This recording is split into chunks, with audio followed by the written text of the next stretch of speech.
Welcome to module number 4. So in this module, we're going to go over charge-offs, collections, and disputing big items such as repossession and student loans. We're going to talk about just a little bit about student loans, not too much on that. And yeah, let's get started. So let's start off with collection. So what exactly is a collection? A collection happens if a company tries to, let's say if you were late, 30 days late, and the company then tried to reach out to you to collect the funds. So there's two things that you need to understand when it comes to collections. There's situations where a company or the original creditor can sell that collection debt over to a third-party collection agency, and that agency will then try to call you, even harass you to pay that money back. And then you have situations where a company will have its own collection department within house. So if you are late, they can send that account over to that collection department that they have in house, right? But a collection is essentially you didn't pay the money, so they either sold the debt to someone else or they send the debt to a different department to try to collect on that money. You can get collection letters stating that you owe a debt. You can get phone calls trying to make you to pretty much pay for the debt, right? Now, we already talked about some of the things that you can dispute when it comes to any account in Module 3. All of those areas that we talked about in Module 3 is areas that you actually want to focus on when it comes to disputing collections, right?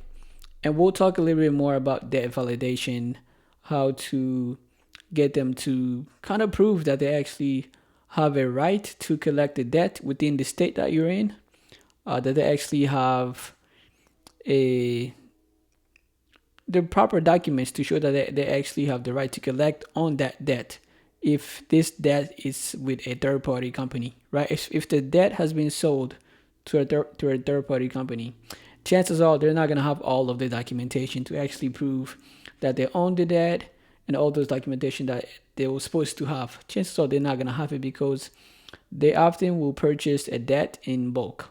So third-party collection agencies will often purchase a portfolio of debt, and oftentimes they just don't have the necessary information to either collect or actually have the right to claim on that debt, right?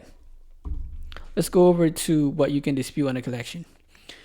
If the collection is not yours, so if it belongs to someone else, you see that the name doesn't match, it's just not yours whatsoever, you don't recognize it, right?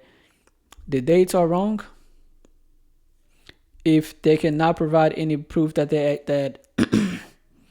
if the collector cannot validate the debt in terms of having the necessary documents to actually claim that they have the right to pursue you for that debt. If the amount is wrong, if the debt is being reported twice, if you pay for the debt and now it's still showing that it's still unpaid, or they are collecting on a debt that's already paid for. So those are things that you can dispute when it comes to collections. Again, similar process as we saw on Module 3, same items that you can dispute.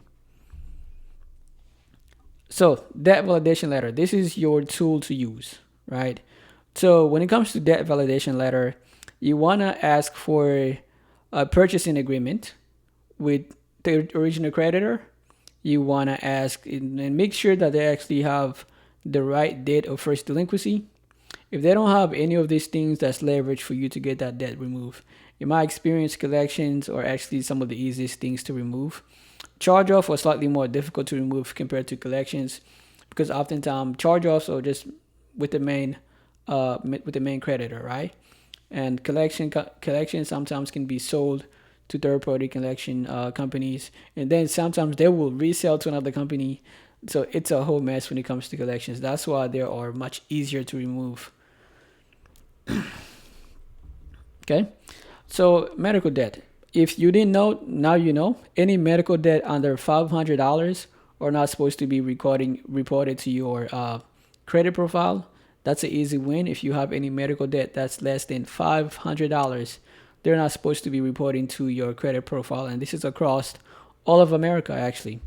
And they're actually in the process of having medical debt eliminated from the report overall. I don't know if this will ever take effect. I hope so. It's going to help a lot of people. But as of right now, I know that any medical debt that's less than $500 is not supposed to be reporting to your credit report.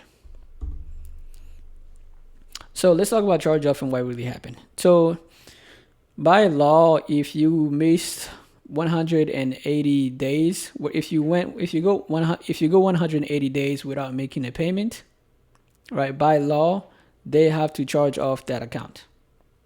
Okay, so you missed 30 days, 60 days, 90 days, 120 days, 150 days, and then 180 days. By law, by 180 days, which is roughly 6 months, I believe, they have to charge off that account. And charge off are one of the worst negative items to have on your credit, because you literally went 6 months without paying. That's one of the worst negative items to have, because it also affects your payment history, right? It's literally one of the worst items to have. So by law, they do have to charge off your account when it's 180 days, even though they can definitely charge it off when it's 120 days late as well. Okay, so a charge off is essentially you didn't make any payment on that account for just that long, so they have to charge it off. Okay. And the common areas that you can dispute with the charge off, again, last date of activity being wrong, the balance being wrong. If the charge off says it's open on one credit bureau and then close on another credit bureau, if the payment history grid does not make any sense, right? These are areas that you can attack when it comes to charge off. These are areas that you can dispute. Like I'm telling you right now, it's important to know how to read your credit report, because there's so many people who have bad credit because they just don't know how to read their credit report. There's a lot of stuff that might be reporting on your credit that's not even supposed to be on there. That's the importance of just knowing how to read your credit report. Okay, so let's talk about when to actually settle and when to wait. When we're talking about settling, we're talking about settling debt, like collection or charge off account. When is a good idea to settle that debt, or when is it to just wait? Ideally, I feel like you should try to put a fight before you give up. I feel like giving up means that you're settling. Although if you are buying a home soon and the underwriter requires that you pay off that debt, sure, go ahead and just call the company and see if you can settle the total balance for less than you owe. Even better, see if they can do a pay for delete. Essentially, you pay the debt and they remove the debt from your credit profile like it never existed. That's a way better way to go about collections, any charge off. Does work now? Okay, let me take a step back here. A lot of companies will not do a pay for delete, but from what I noticed, there's a lot of these debt buyers like Portfolio Recovery, Mainland. What's the other one? I forgot the other one. So those companies will often do a pay for delete, in which you pay the debt and they will remove the account. But a lot of the original creditors, the person that actually lent you the money, 95% of the time they're not gonna do a pay for delete, even if you settle the account. But it's worth asking, right? And if they do agree, make sure that you have it in writing. Make sure that you have it in writing stating that if you pay it, they will remove the account. All right. So student loans. When it comes to student loans, there is federal and private student loans.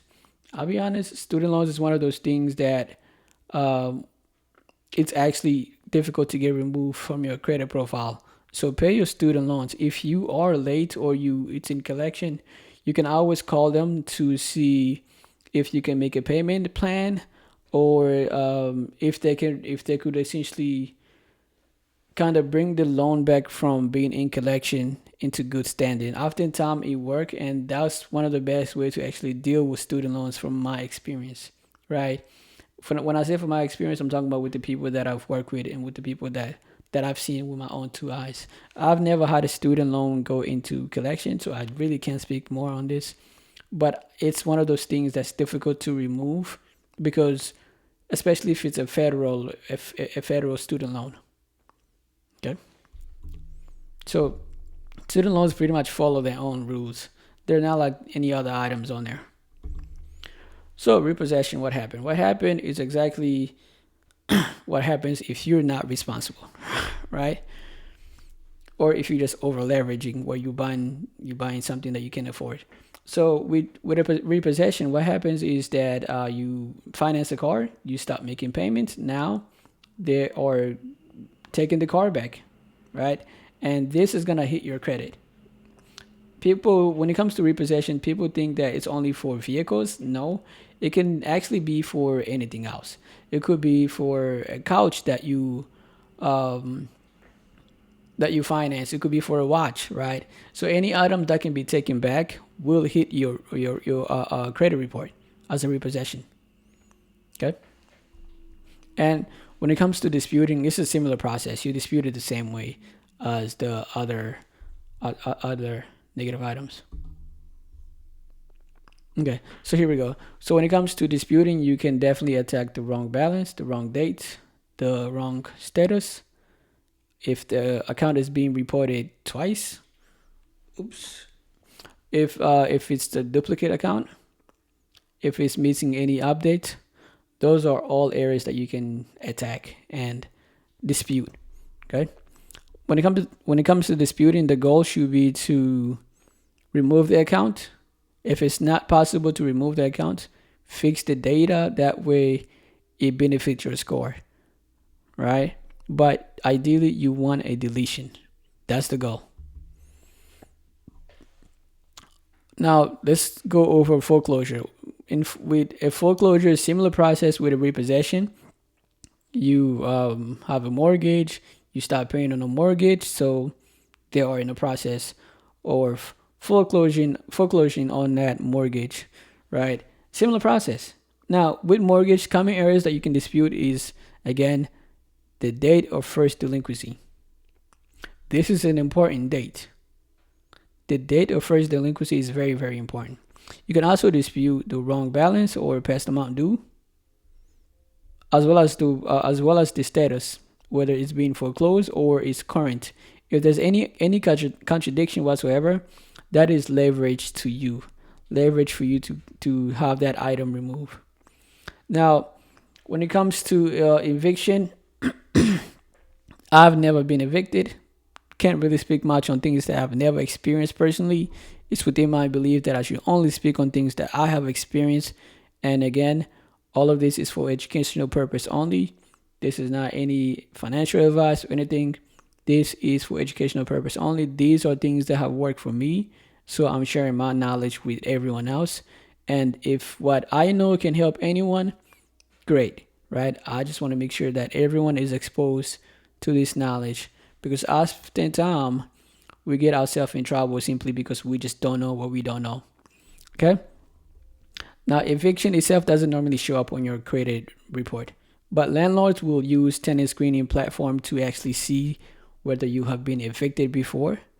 So that is a bit separate from your credit report because that eviction will not show up on your credit report. But if you do owe rent, let's say if you owed your landlord money, there's a chance that they can actually send that over to a collection agency or sell it to a collection company, and then that collection company will put that on your credit report. So eviction itself may not show up, but the money that you might owe someone when it comes to the rent, past rent, that can go into collection and even be sold to other companies, and then it can show up on your credit report. Okay. I'm gonna share this slide with everyone just so everyone have access to it, right? So bankruptcy. What happened with the bankruptcy? Life happened. You couldn't pay the debt that you have, so you had to do a fresh start. Bankruptcy is pretty much a fresh start. They're not that bad as people make them be. To be honest, it all depends on your situation. Now, the bad thing is that it's gonna stay on your credit report for 10 years. That's literally the bad thing. But if you have a bankruptcy, it does not mean that you cannot buy a home. In fact, there's programs where I think with the FHA, you just have to wait 2 years after you file bankruptcy to buy a home. With regular other loans, it might be 4 years. But actually, there's one credit union that only allows you to wait 12 months after you file bankruptcy to be able to buy a home. So you can still buy a home with a bankruptcy. It's not the end of the world, right? But bankruptcy will also appear on your credit report under public records. So public records is where any judgment, any liens will show up on your report. Anything that has to do with a judge or the court, that will be on the public record. And here is other negative items you can actually dispute. Now, people may not know this, but any bills, utility bills, phone bills that you did not pay, and you still owe that money, that can go into collection as well and show up on your credit report. So if you owe Verizon money, if you owe AT&T money, if you owe any of these companies and you never pay them back, and you had a contract agreement with them, that can show up on your credit report. That can go into collection or be sold to a collection company, and that collection company will then start harassing you and reporting that to your credit profile, right? That's why me personally, I kind of moved away from being with any company that requires that you sign a contract with them, whether it's a phone service company, Verizon and TNT, T-Mobile. I don't want any contract with any company. I don't. The less when it comes to contracting or any signature required that's involved, the better, right? That's why even when it comes to a phone plan, I have prepaid plans. I don't do T-Mobile, Verizon with the actual companies. I'll do a prepaid service. That way, there's no contract whatsoever. But yeah, that pretty much concludes this chapter. We went over a handful of things, and if this helped you in any way, just share this information with someone else who could benefit from it. My goal is to just spread knowledge, spread awareness of the things that's holding so many people back. And honestly, you don't know what you don't know. So the more you know, the more ammunition you have to actually make your life better. That's why it's important to look into things like this that affect you every day, that affect your everyday life. Okay. Well, that's pretty much it. See you guys on the next one.